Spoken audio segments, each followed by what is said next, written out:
Hey y'all, it's Sade your favorite expat with nomadic tendencies. If you're new here, welcome. And if you're an oldie but goodie, hey you, I see you, welcome back.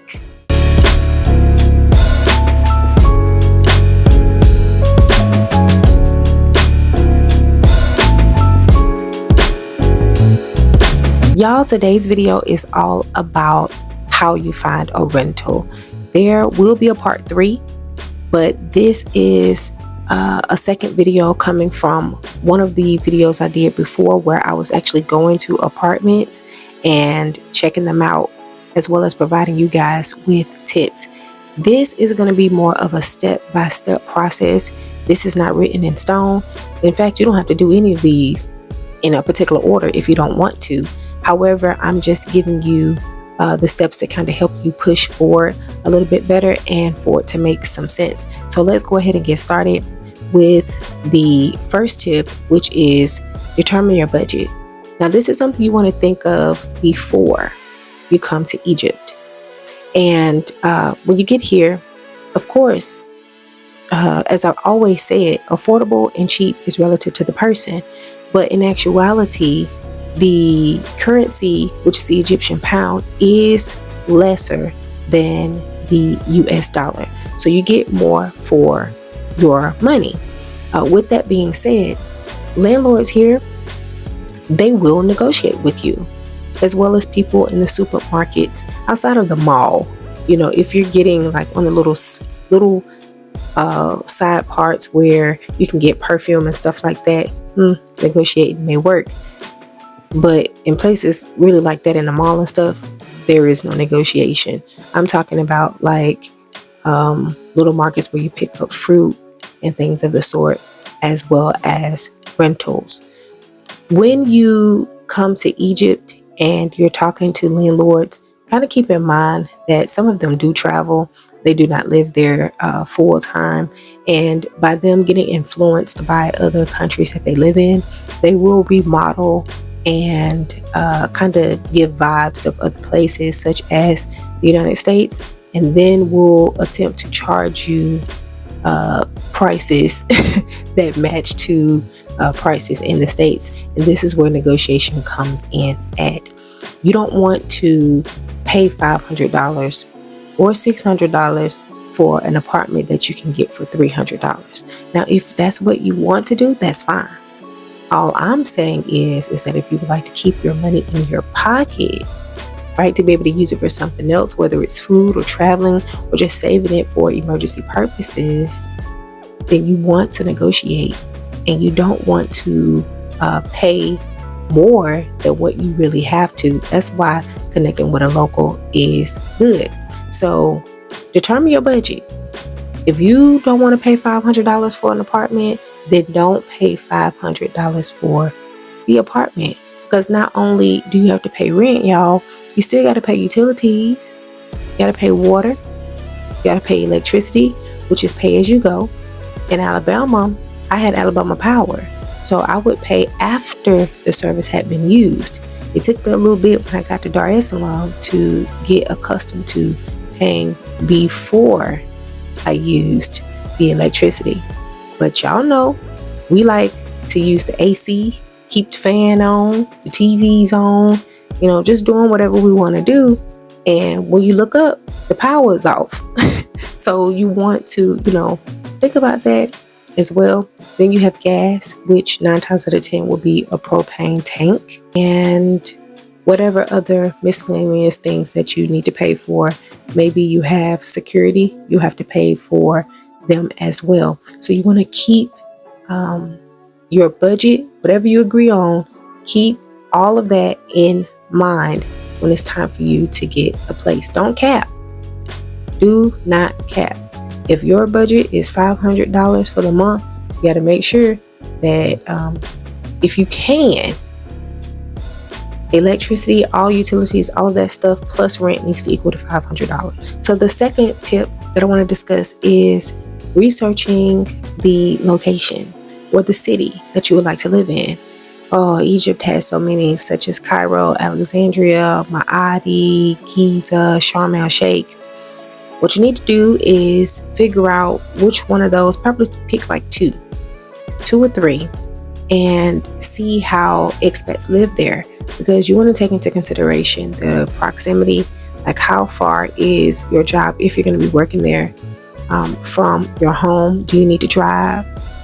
Can you take public transportation to get there? Because traffic in Cairo, I know, is wild. It's crazy.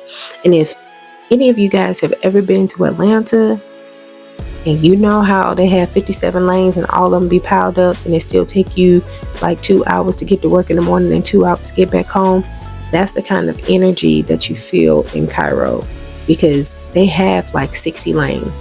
I'm over exaggerating. They have a lot of lanes though, and traffic is hell, y'all.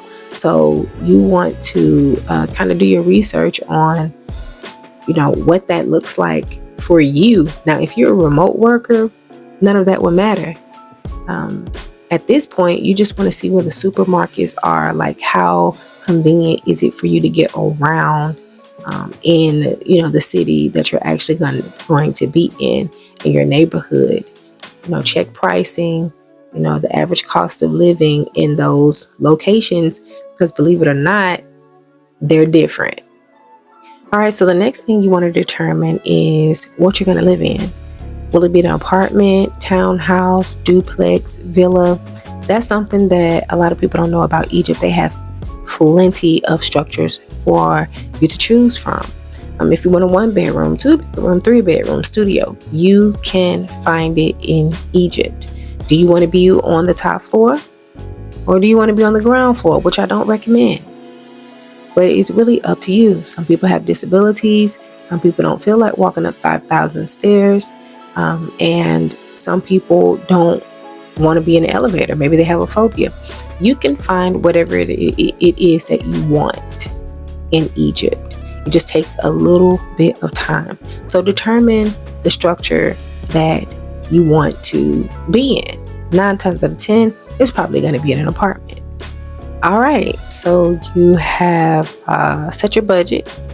You've chosen the city that you want to be in, decided that you're going to get an apartment, and now you have to look for one. You can do one of 3 things. You can search for one on Apartment Finder or maybe even Airbnb. You can go through a real estate agent, which 9 times out of 10 is not free, but it's still a great option. Or you can go by word of mouth, where the negotiating would come in at. There is no right or wrong with this. I just advise that you choose an Airbnb when you first come to Egypt. That way you can fight to get your money back if you have any issues, but it also just makes you feel good to have a place to come to that 9 times out of 10 is going to be the aesthetic that you're looking for, and it's going to have the Wi-Fi and all of that stuff attached to it. It also gives you time to check out the neighborhood, see if you have any markets around you that you can just walk to, if there's anything that you can do with the kids, like all of that stuff can be determined at that time. So give yourself, about a month to do what you need to do on that tourist visa, so that way when you go for your residency, you'll already be kind of hip to what's going on and get to either extend your time at the Airbnb, or have moved into another apartment that benefits you more. Once you found a couple of locations that you want to check out, reach out to the landlord or the agent. You want to see when you can schedule an appointment. You want to discuss like the rental agreement and what's expected of you to pay, such as utilities or any type of maintenance issues. Like in the States, in my house, before I left, the refrigerator went out, so they replaced it, right, because of normal wear and tear. But in Egypt, that doesn't seem to be a concept really that they go by. If the TV tears up, then they expect you to pay it, even though you were there 2 weeks. There's no sign of foul play. You didn't do anything to tear it up. They just feel like you need to pay it. If the light bulbs go out, they expect you to change it. So you want to ask all of these questions before you sign a lease, because you don't want to be thinking everything is good and then next thing you know, you don't get your deposit back. Okay. Now it's time to check out the apartment. You want to make sure that you physically put your eyes on it yourself. If you have someone who's already in Egypt, then it'll be great for them to go and take pictures as well as do video. But if you're not there, don't trust them. I don't care how many pictures they send you, because those could be old pictures and they look nothing like how it looks now. So when you put your eyes on it, make sure it's clean. Make sure if they agreed on certain appliances, that they're in there, that they're clean. You want to check out the neighborhood, see if your neighbors are loud, not nosy. You want to, ask them about previous tenants. I'm not sure if that will work for you if you don't speak Arabic, but still it's good to kind of have that information before you sign on the dotted line, right? After checking the apartment for cleanliness and accessibility, now you want to make sure you understand the lease. When it comes to the lease duration, if you said 6 months, then make sure it says 6 months. If you're going to be paying them in cash, make sure it says that. If you are going to be paying for certain maintenance, then put that in the agreement, because you don't want them holding you responsible for something that you didn't agree to pay. When it comes to your security deposit, will you be paying first and last month rent? You want to also discuss utilities, like what will you have to pay? Do they cover electricity, or do you have to pay for electricity? What about Wi-Fi? So make sure that you ask all of these questions and make sure that whatever you've agreed upon is in that lease. Now, I've yet to see a rental agreement in English, but I've been told that you can have it translated. There is a fee. I don't know what that is, but you can also use Google Translate. I'm not going to say it's 100% effective, because I've been cussed out before, and I know that lease didn't have no cuss words in it. So it's really just up to you. If you have somebody who can read Arabic, that would be perfect. I don't know if you want them to see all your business. It's just, again, this is up to you. But you just want to make sure that whatever you agree on is on that paper. It's time to sign a lease. But before you do it, make sure you negotiate the terms if need be. Listen to me now. Before you sign that lease, make sure you negotiate the terms. If you want cabinets put in or taken out, say something. If it's not as clean as you would like it to be, say something. If you know that later on you want to knock a wall down or something, make sure that you talk to them about that to see if it's fine and what the price will be. Will your rent increase? Like, all of these things are very important, because they are known to agree to something and then change it, increase the price on you later. Especially if you spent all your money knocking down walls and getting everything situated the way that you want it situated. They can literally come back and be like, hey, you got to go, or you got to pay this much money to stay. And so you don't want that to happen. Make sure that whatever you need done, you let them know before you sign that lease. Congratulations on signing the lease. Now it's time to make your payment, right? 9 times out of 10, y'all are paying in cash, not US dollars, but Egyptian pounds, right? Because you don't have an Egyptian bank account to transfer the money from your account to their account. So it will be in cash. That'll probably be one of the most costly things that you'll have to do when it comes to rent, because there's a cap on how much you can get out of the ATM machine, and you'll have to do it several times in order to get the amount for you to pay your rent. But other than that, again, do not use the US dollar to pay for anything in Egypt. Make sure you're using their currency. All right, so you've signed your lease and you've made your payment. It's time to move in. Make sure that you check the apartment again and let your landlord know if you have any issues. At this point, you want to go ahead and get your utilities connected, especially if your landlord does not have Wi-Fi or a landline.